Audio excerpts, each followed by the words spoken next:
அனைவருக்கும் வணக்கம். இன்னைக்கு வீடியோவில் என்ன பார்க்க போகிறோம்னா இனிப்பு பூசணிக்காய் வச்சு அல்வா செய்ய போகிறோம். எப்படி செய்கிறேன்னு வாங்க பார்க்கலாம். பரங்கிக்காவை ரெண்டாக அரிஞ்சிக்கலாம்.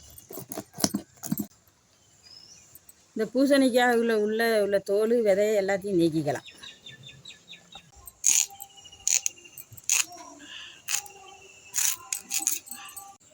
இந்த பூசணிக்காவில் உள்ள பட்டையை செதுக்கிக்கலாம். பட்டையை எடுத்ததை நல்லா அலசிட்டு திருப்பிக்கலாம்.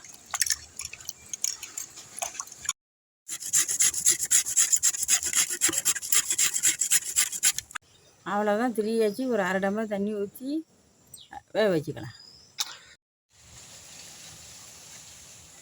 நல்லா வெந்திரிச்சு கடைஞ்சி விட்டு சர்க்கரையை கொட்டிக்கலாம்.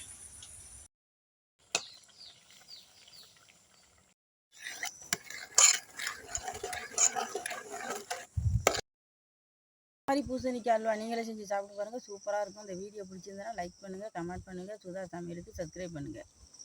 நன்றி.